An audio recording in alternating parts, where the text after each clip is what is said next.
दोस्तों पैरेट पाल रहे हैं तो कुछ चीज़ें आपको ध्यान में रखनी चाहिए। 10 पॉइंट्स हैं जिन पर बहुत ज़्यादा ध्यान देने की ज़रूरत है। तोता लाने से पहले आप उसकी एक्टिविटी पर ज़रूर ध्यान देना है। एक्टिविटी आप कैसे चेक करेंगे? चुटकी बजाकर चेक कर सकते हैं। साथ ही उनके पंखों को भी चेक करके आप अंदाज़ा लगा सकते हैं। जब आप घर लेकर आ जाते हैं तो 1 हफ्ते तक पैरेट की एक्टिविटी को आराम से देखें। भूख लगते वक्त वो क्या करता है, जब उसे नींद आ रही होती है तो वो क्या करता है, पॉटी करते वक्त वो क्या करता है। तो ये सारी चीज़ें आपको वॉच करनी है 1 हफ्ते तक।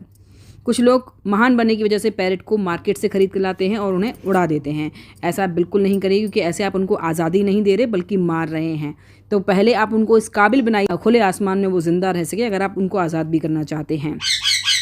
मॉर्निंग टाइम में अपने पैरेट के लिए 15 से 20 मिनट का टाइम ज़रूर निकालें। जब आप उनके पास बैठेंगे, अगर केज में रहता है तो केज के पास बैठिए, कुछ उनसे बातें कीजिए जिससे कि वो आपको पहचानने लगे। सुबह के वक्त अपने पैरेट की एक्टिविटी को ज़रूर देखिए, क्योंकि सुबह के वक्त सबसे ज़्यादा एक्टिव होता है। वहीं से आपको पता चलता है कि आपके पैरेट को कोई प्रॉब्लम तो नहीं, वो बीमार तो नहीं।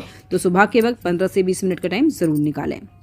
शुरुआत में जब आप पैरेट लेकर आएँ, अगर उसके फैदर पूरे आ चुके हैं तो हल्का सा ट्रिम करवा लें, जिससे कि वो बहुत ज़्यादा हाइट पर नहीं उड़ सके, क्योंकि उसे अंदाज़ा नहीं होता कि ऊपर पंखा है, उसको चोट लग सकती है। तो ये चीज़ें सिर्फ कुछ समय के लिए, जब उनको सारी चीज़ें सेंस हो जाती हैं तब पंख उनके पूरे आ भी जाएँ तो आप उनको रख सकते हैं। चिंता करने की कोई बात नहीं होती है, और कुछ समय बाद पंख दोबारा से उसी तरह से ग्रो हो जाते हैं। अगर आपके तोते को कोई एक चीज़ बहुत ज़्यादा पसंद आती है तो इसका मतलब ये नहीं है कि आप सिर्फ वही चीज़ उसको खिलाएंगे। आपको seeds, vegetable, fruits, dry fruits, इन सब के मिक्स करके ही अपने पैरेट को एक बैलेंस डाइट देनी है। सिर्फ एक ही तरह की चीज़ अगर आप खिलाएंगे तो पैरेट को नुकसान कर सकती है। आपकी हर फैमिली मेम्बर से आपके पैरेट की दोस्ती होना बहुत ज़रूरी है, बॉन्डिंग होना बहुत ज़रूरी है। क्योंकि जैसे मान लीजिए आपको कहीं बाहर जाना पड़े तो आपके बाकी फैमिली मेम्बर्स के साथ वो अपने आप को सेफ़ समझे, अनसेफ ना समझे। क्योंकि पैरेट को आप केज में अपने घर में रखते हैं, उनको नेचुरल एनवायरनमेंट से दूर रखते हैं, तो आपके पैरेट की बाथिंग ज़रूर होनी चाहिए, यानी कि उसको नहलाना बहुत ज़रूरी है। गर्मियों में 15 से 20 दिन में आप अपने पैरेट को नहला सकते हैं। सर्दियों में 2 से 3 महीने के बीच में अपने पैरेट को नहला सकते हैं। बरसात में आप 1 महीने के अंदर अपने पैरेट को नहला सकते हैं। नहलाने के लिए अगर आप नीम का पानी, हल्दी का पानी या एलोवेरा का पानी का इस्तेमाल करेंगे तो आपका पैरेट और उसके पंख भी हेल्दी रहेंगे। दोस्तों, जब भी आप अपने पैरेट को सुलाएं, हमेशा केज में ढककर ही सुलाएं।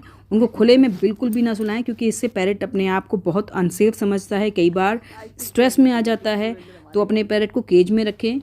केज को हमेशा ढकें, चाहे गर्मियां हैं तो गर्मियों में हल्की चुन्नी से ढक दें, और सर्दियों में कंबल वगैरह से अपने पैरेट को सुलाएं, क्योंकि पैरेट हमेशा ढके हुए जगह पर अपने आप को सेफ फील करता है। तो ये थी वो 10 बातें जिनका ध्यान आप ज़रूर रखें।